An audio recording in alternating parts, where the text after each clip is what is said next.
अच्छा बेटा हुण ध्यान दियो गल नूं। हुण जिहड़ा अगला पॉइंट आन लगा ना बड़ा इंपॉर्टेंट है, क्योंकि कुछ गल्लां जिहड़ियां अखां नाल नज़र आंदियां वो अलग है, बट मतलब नज़र कुछ होर आंदा हुंदा कुछ होर है, तो उस गल नूं भी समझना किद्दां पुत्तर। देखो हुण तुहानूं इस एक्सप्रैशन के अकॉर्डिंगली साफ पता वा कि जिहड़ी वेलोसिटी है साउंड की वो टैंपरेचर डिपेंडेंट है, जिन्ना ज़्यादा टैंपरेचर होएगा उन्नी ज़्यादा वेलोसिटी होएगी। फिर दूजी गल तुहानूं ये याद रखनी है पुत्तर, जदों तुसीं किसी भी गैस नूं कंप्रैस करदे आ, जे तुसीं गैस नूं कंप्रैस करोगे ना तां तुसीं ओहदा प्रैशर वधा दोगे, है ना। पर नाल आम हालतां विच जदों गैस कंप्रैस होएगी, जे तां ओह आइसोथर्मल कंप्रैशन है तो फिर प्रैशर बढ़ेगा पर टैंपरेचर कांस्टेंट रहेगा। पर जे पुत्र तुसी गैस नूं कंप्रैस कीता तो प्रैशर बढ़ेगा नाल टैंपरेचर भी बढ़ेगा एडियाबैटिक कंप्रैशन च। तो इस करके गल्लां ध्यान च रखनियां भी आपां ये जनरली नहीं कह सकते कि जे गैस नूं कंप्रैस करिए की होएगा, तो वो तुहानूं डिटेल च बोलना पएगा कि जे तां गैस आइसोथर्मली कंप्रैस कीती फिर प्रैशर बढ़ेगा बट टैंपरेचर कांस्टेंट रहेगा। पर जे तुसी गैस नूं एडियाबैटिकली कंप्रैस कीता फिर प्रैशर भी बढ़ेगा टैंपरेचर भी बढ़ेगा। और इहदा उल्ट जे गैस एक्सपैंड कीती है, जे वो आइसोथर्मल एक्सपेंशन है तो प्रैशर घटेगा बट टैंपरेचर कांस्टेंट रहेगा। तो जे वो एडियाबैटिक एक्सपेंशन है तो फिर टैंपरेचर भी घटेगा प्रैशर भी घटेगा, कूलिंग होएगी। सो ये पॉइंट्स है जिहड़े सानू डिटेल च नाल लैके चलने पैणगे। अच्छा हुण अगला इफेक्ट आपां बेटा लिखण लगे हां,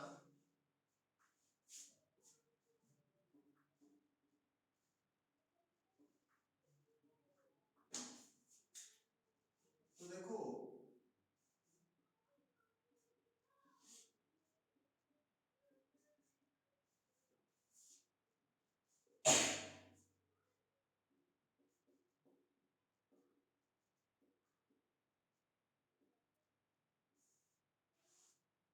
इफेक्ट ऑफ प्रेशर तो स्पीड ऑफ साउंड के उपर प्रैशर का की इफेक्ट है बेटा। हुण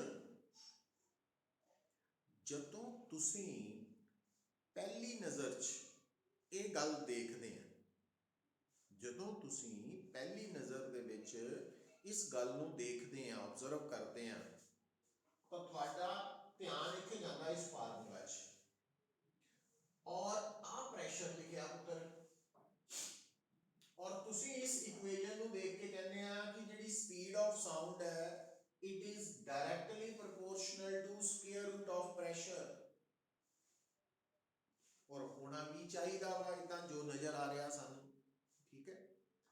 तो ਇਹਦਾ मतलब हुण जे तुहानू कोई पूछे कि अगर मीडियम का गैस का प्रैशर वध गया या वधा दिता गया तो स्पीड ऑफ साउंड पे की फर्क होएगा, तुसी कहोगे क्योंकि speed of sound directly proportional to square root of pressure है तो प्रैशर के वधन नाल स्पीड बढ़ जाएगी या वधनी चाहिए है, ठीक है। पर हुण ਇਹਦਾ उल्ट देखियो, हुण प्रैशर वधाउण का तरीका की है ना, थोड़ा जिहा सोचिए। मान लो तुहाडे कोल आ कंटेनर है, आ गैस है, हुण इस गैस का प्रैशर वधाउण लई आपां की कीता पुत्तर कि आ जिहड़ा पिस्टन है उहनूं कंप्रैस करता गैस नूं, तो तुसीं कहोगे प्रैशर विल इंक्रीज्ड, कहोगे पुत्तर कि नहीं? हाँ हुण और जिद्दां ही तुसीं प्रैशर वधाया पुत्तर तो वॉल्यूम घट गया, ठीक है। हुण ध्यान दियो जिद्दां ही प्रैशर वधाया वॉल्यूम घट गया, ते डेंसिटी की हुंदी है मास ओवर वॉल्यूम। तो आ वाला गैस और आ वाली गैस दोनों का मास तो सेम है, मास च नहीं फर्क पिया, पर प्रैशर को वधाउण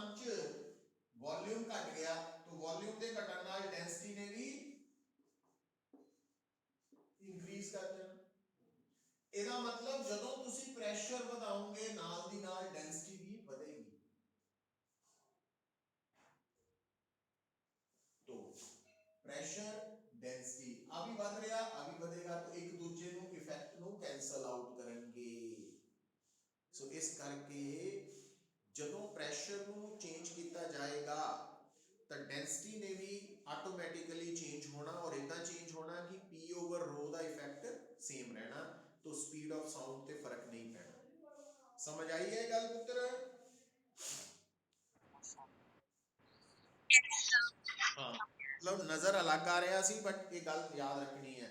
पर हुण इहदे च एक होर गल दस्सण लगा मैं, क्या टैंपरेचर दे चेंज होण दे नाल स्पीड ऑफ साउंड बदलती है? यस बदलती है। जे टैंपरेचर बढ़ जाए गैस का तो स्पीड ऑफ साउंड ने बढ़ना ही बढ़ना। अच्छा हुण दोबारा गल सुनियो पुत, जे तुसी हुण गल सुनो, जे तुसी इस गैस का प्रेशर इंक्रीज किया पर यह प्रोसेस है आइसोथर्मल कंप्रेशन, ता प्रेशर दे इंक्रीज होने दे नाल डेंसिटी भी इंक्रीज कर गई ते टेंपरेचर कांस्टेंट है। ठीक है, तो टेंपरेचर पे कोई फर्क नहीं पिया। पर जे बेटा ये वाली कंप्रेशन असी कीती है एडियाबैटिक, ता जदों एडियाबैटिक कंप्रेशन करांगे तो गैस का प्रेशर बढ़ेगा, डेंसिटी भी बढ़ेगी, पर टेंपरेचर भी इंक्रीज करेगा। अच्छा हुण प्रेशर दे वधन नाल डेंसिटी दे अपने आप ਵਧਣਾ, तो इस करके P over rho ਦਾ ਜਿਹੜਾ ਰੇਸ਼ੋ ਹੈ ਉਹ ਤਾਂ ਕਾਂਸਟੈਂਟ ਰਹਿਣੀ ਹੈ, तो ਉਹਦੇ ਕਰਕੇ ਤਾਂ ਟੈਂਪਰੇਚਰ ਉਹਦੇ ਕਰਕੇ ਤਾਂ ਸਪੀਡ ਆਫ ਸਾਊਂਡ 'ਚ ਫਰਕ ਨਹੀਂ ਪੈਣਾ। ਪਰ ਕਿਉਂਕਿ ਇੱਥੇ ਅਗਰ ਐਡੀਆਬੈਟਿਕ ਕੰਪਰੈਸ਼ਨ ਹੋ ਰਹੀ ਹੈ ਤਾਂ ਟੈਂਪਰੇਚਰ ਵੀ ਵੱਧ ਰਿਹਾ ਵਾ, ਔਰ ਟੈਂਪਰੇਚਰ ਦੇ ਵਧਣ ਨਾਲ ਸਪੀਡ ਆਫ ਸਾਊਂਡ ਵੱਧਦੀ ਹੈ। ਸੋ ਇਹਦਾ ਮਤਲਬ ਅਗਰ ਪ੍ਰੈਸ਼ਰ ਨੂੰ ਚੇਂਜ ਕਰਨ ਤੇ ਟੈਂਪਰੇਚਰ ਤੇ ਕੋਈ ਫਰਕ ਨਹੀਂ ਪੈਂਦਾ ਤਾਂ ਸਪੀਡ ਆਫ ਸਾਊਂਡ ਨੇ ਕਾਂਸਟੈਂਟ ਰਹਿਣਾ, ਬਟ ਅਗਰ ਪ੍ਰੈਸ਼ਰ ਦੇ ਚੇਂਜ ਕਰਨ ਤੇ ਟੈਂਪਰੇਚਰ ਬਦਲ ਜਾਂਦਾ ਵਾ ਤਾਂ ਫਿਰ ਸਪੀਡ ਆਫ ਸਾਊਂਡ ਨੇ ਫਰਕ ਪਾਣਾ ਵਾ। ਸੋ ਇਹਦਾ ਮਤਲਬ ਪ੍ਰੈਸ਼ਰ ਦੇ ਡਾਇਰੈਕਟਲੀ ਚੇਂਜ ਹੋਣ ਕਰਕੇ ਸਪੀਡ ਆਫ ਸਾਊਂਡ ਤੇ ਫਰਕ ਨਹੀਂ ਪੈਂਦਾ, ਪ੍ਰੈਸ਼ਰ ਦੇ ਚੇਂਜ ਹੋਣ ਕਰਕੇ ਅਗਰ ਗੈਸ ਦਾ ਟੈਂਪਰੇਚਰ ਬਦਲ ਜਾਂਦਾ ਉਹਦੇ ਚੇਂਜ ਹੋਣ ਕਰਕੇ स्पीड ऑफ साउंड ते फर्क पैना। तो लिख लो इस line no, effect of pressure दे अंडर कि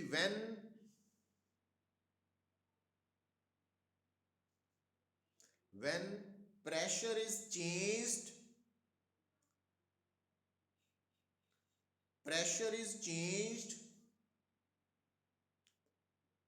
at constant temperature,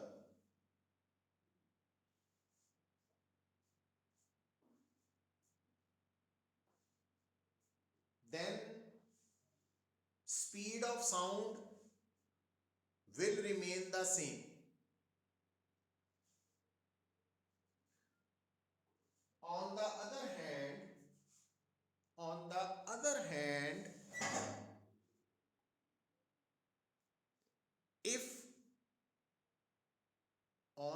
other hand, if temperature is also changed,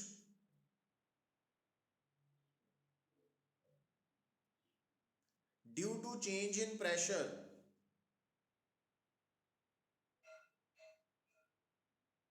then speed of sound will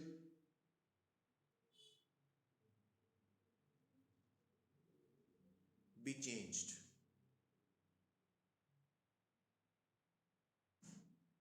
मतलब ये बड़ा इंपॉर्टेंट पॉइंट है। On the other hand, if temperature is also changed due to change in pressure, then speed of sound will also change.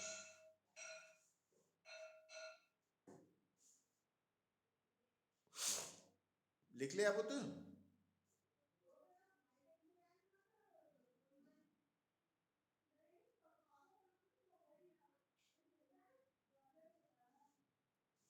Next लिखो,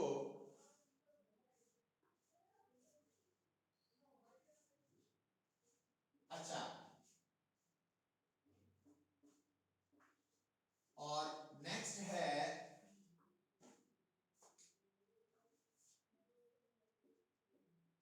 effect of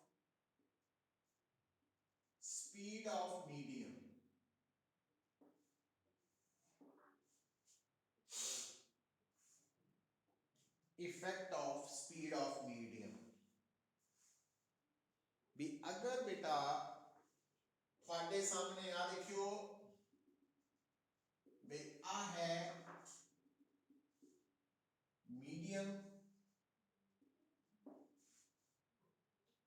ठीक है तो आ है sound और इस साउंड की वेलोसिटी है v ठीक है तो ये साउंड है हुण ध्यान देने वाली गल की है कि आ जिहड़ा तुहाडा मीडियम है हवा आपां गल कर लईए जिहदे विचों दी साउंड लंघ रही है अगर तां हवा वग नहीं रही हवा रेस्ट ते है ना भी बड़ी हौली हौली चल रही है ते फिर हवा वगन लग पई फ्लो करन लग पई हवा चल रही है तो फर्क की आना पुत्र हवा दे चलन नाल जदों हवा ने चलना वा तां हवा दे चलन नाल स्पीड ऑफ साउंड ने भी बदल जाना वो किदां उहदे लई याद रखो कि मान लो आ जिहड़ा एरो है ये दस रहा कि जिस डायरेक्शन च साउंड जा रही है ये साउंड की डायरेक्शन को दस रहा ते जिहड़ी हवा है हवा चल रही है तो हवा की डायरेक्शन जिहड़ी है वो आपां शो कर दिंदे आ इदां vm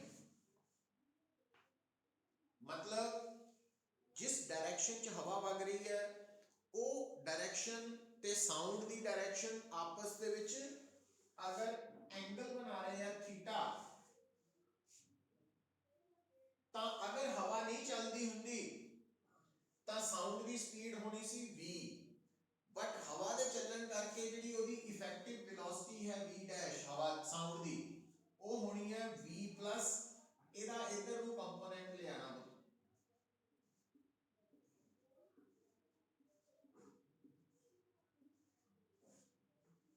vm cos थीटा तो कहने का मतलब ये कि अगर जिस डायरेक्शन च साउंड जा रही है उसी डायरेक्शन च ही हवा वग रही है तो फिर थीटा हो जाएगा 0 डिग्री ते जे जिस डायरेक्शन च साउंड जा रही है ਉਹਦੇ ऑपोजिट हवा वग रही है फिर थीटा हो जाएगा 180 डिग्री है ना तो ਉਹਦੇ अकॉर्डिंगली ਅਸੀਂ इफेक्टिव स्पीड ऑफ साउंड निकाल सकते हैं v डैश तो v डैश है ਜਦੋਂ ਅਸੀਂ मीडियम ਦੇ मोशन ਨੂੰ ਵੀ ਕੰਸੀਡਰ ਕਰਨਾ ਤਾਂ ਉਸ ਵਕਤ ਜਿਹੜੀ ਇਫੈਕਟਿਵ ਸਪੀਡ ਆਫ ਸਾਊਂਡ ਹੈ ਉਹ ਹੈ v ਡੈਸ਼ ਔਰ ਤੁਸੀਂ ਕੀ ਦੇਖ ਰਹੇ ਆ कि जे हवा की डायरेक्शन है ना मीडियम की डायरेक्शन और साउंड की डायरेक्शन सेम होगी तो cos 0 1 हो जाना तो v प्लस vm हो जाना तो साउंड तेज हो जाएगी और अगर ऑपोजिट है तो थीटा 180 डिग्री होने करके cos 180 डिग्री माइनस है तो ये v माइनस vm हो जाना स्लो हो जाएगी स्पीड ऑफ साउंड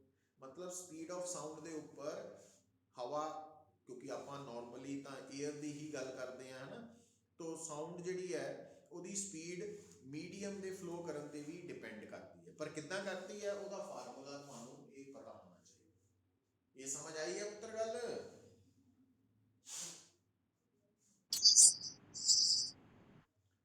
अच्छा ਤੇ ਲਾਸਟ ਹੈ ਇਹਦੇ ਬਾਰੇ ਦੇਖੋ ਵੀ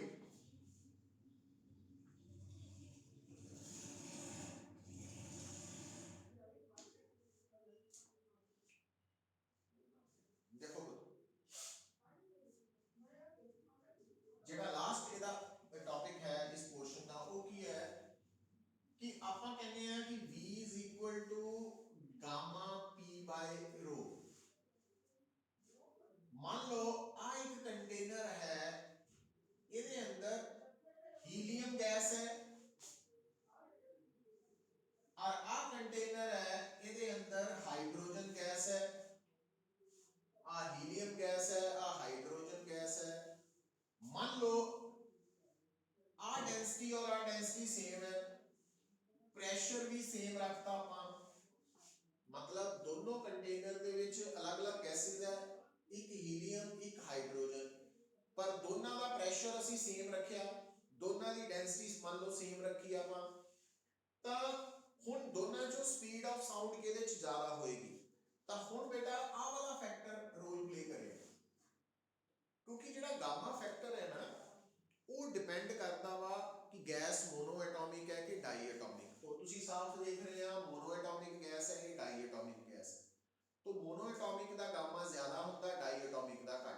स्पीड ऑफ साउंड घट होएगी, इत्थे स्पीड ऑफ साउंड ज़्यादा। तो ये गामा फैक्टर ਨੂੰ भी कंसीडर करना। पर जे मान लो दोनों गैसेज ही मोनोएटॉमिक है तो फिर दोनों लिए गामा सेम है, जे दोनों गैसेज ही डाईएटॉमिक है तो भी गामा सेम है दोनों लिए, है ना। तो गामा ਨੂੰ भी कैलकुलेशन च कंसीडर करना, ये भी इंपॉर्टेंट पॉइंट। समझ आ रही है पुत्र?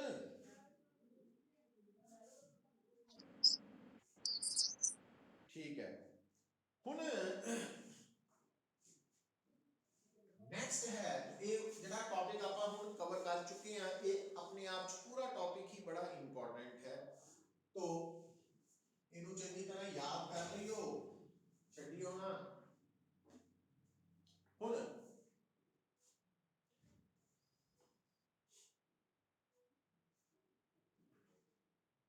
इक्वेशन ऑफ वेव देखो बेटा, तो ये इक्वेशन ऑफ वेव का कंसैप्ट भी समझिए थोड़ा जिहा, क्योंकि ये बिहाफ से भी नुमैरिकल आ जाते, काफ़ी आसान होंगे, बट सिर्फ ना समझ होने करके प्रॉब्लम है। बट जो तुहानू ये समझ आ जानी है गल की, तुसीं देखना भी बड़े सिंपल नुमैरिकल और ईवन कॉम्पीटिशन लैवल तक भी आए हुए हैं। देखो सब तो पहला जिहड़ी गल बहुत जरूरी है पुत्र, वो की है, जदों आपां किसी भी वेव दे नाल डील करते हैं, ਉਹਦੇ ਵਿੱਚ एक टर्म आती है जिन्होंने आप बड़ी बार हुण तक रिपीट कर चुके हैं, direction of propagation.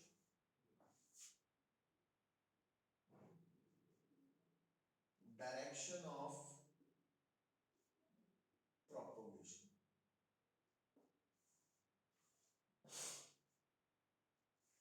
Direction of propagation का मतलब है कि ड्यूरिंग वेव मोशन जिस डायरेक्शन वाल एनर्जी अगे वध रही है, डिस्टरबेंस अगे वध रही है, उन्होंने असी डायरेक्शन ऑफ प्रोपोगेशन कहते हैं। दूसरा, क्योंकि असी जिहड़ा हुण वाला वेव मोशन पढ़ रहे हैं वो मेनली मकैनिकल वेव मोशन है, तो मकैनिकल वेव मोशन दे विच बेटा जिहड़ी डिस्टरबेंस अगे वधदी है, ਉਹਦੇ ਅੱਗੇ ਵਧਣ ਦਾ ਕਾਰਨ है मीडियम ਦੇ पार्टिकल्स वाइब्रेट करते। ਹੁਣ ਅਸੀਂ जो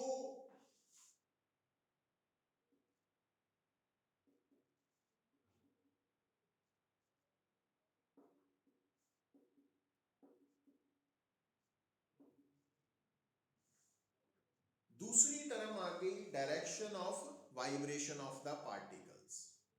वैसे तो पुत्र जेकर direction of vibration of the particles ते डायरेक्शन ऑफ प्रोपोगेशन सेम है तो फिर वो साडी लॉन्गिट्यूडनल वेव है, जे परपेंडिकुलर है फिर वो ट्रांसवर्स वेव है ना।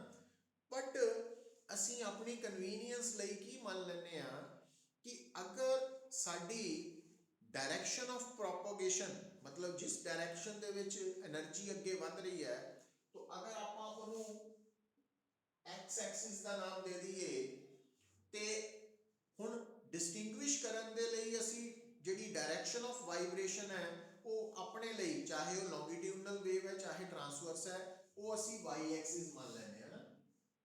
वाई मतलब दोनों को अलग शो करने लई, क्योंकि दो डायरेक्शंस है तो दोनों को अलग शो करने दे लई असी एक्स वाई का सहारा ले लिया। तो चाहे ट्रांसवर्स वेव है चाहे लॉन्गिट्यूडनल वेव है, तो असी की कीता कि जिहड़ा वाई है वो सानू रिप्रेजेंट कर रहा कि जिहड़ा पार्टिकल वाइब्रेट हो रहा वो, और वो आपां किहड़ी डायरेक्शन मान लई, अपने आप को समझाने लई वाई एक्सिस। ठीक है, तो जिस डायरेक्शन च एनर्जी अगे वध रही है डायरेक्शन ऑफ प्रोपोगेशन वो एक्स एक्सिस मान ली।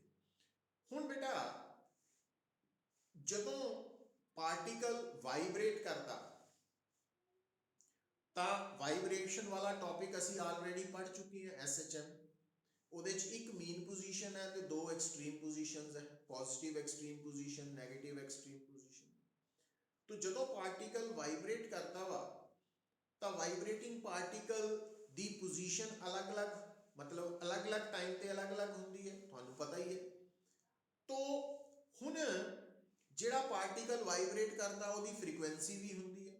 ਔਰ ਇਹ ਮੈਂ ਕੱਲ ਗੱਲ ਤੁਹਾਨੂੰ ਦੱਸੀ ਸੀ ਕਿ ਜਦੋਂ ਵੇਵ ਮੋਸ਼ਨ ਹੋ ਰਿਹਾ ਤਾਂ ਜਿੰਨੀ ਫ੍ਰੀਕੁਐਂਸੀ ਦੇ ਨਾਲ ਮਤਲਬ ਜਿਹੜਾ ਪਾਰਟੀਕਲ ਵਾਈਬ੍ਰੇਟ ਕਰ ਰਿਹਾ, ਉਸ ਵਾਈਬ੍ਰੇਟਿੰਗ ਪਾਰਟੀਕਲ ਦੀ ਜਿੰਨੀ ਫ੍ਰੀਕੁਐਂਸੀ ਹੈ तो उन्नी ही फ्रीक्वेंसी दी वेव पैदा हो रही है।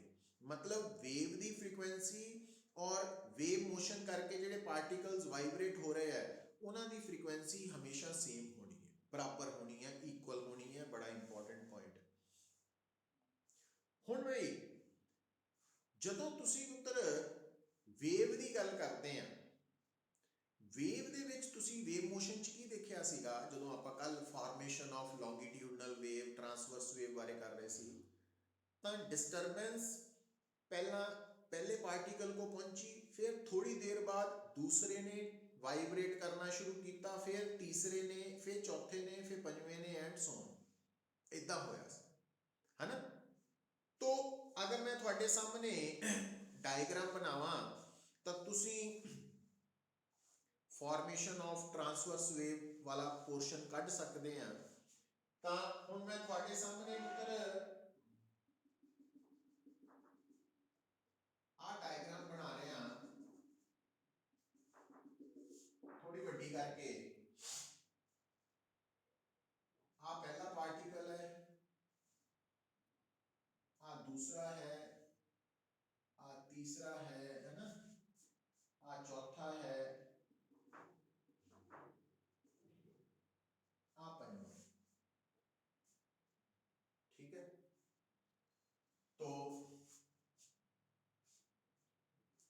तुसी देखो पुत्र, थोड़े सामने कल वाला लेक्चर है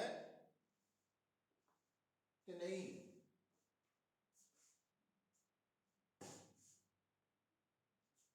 बोलो पुत्र।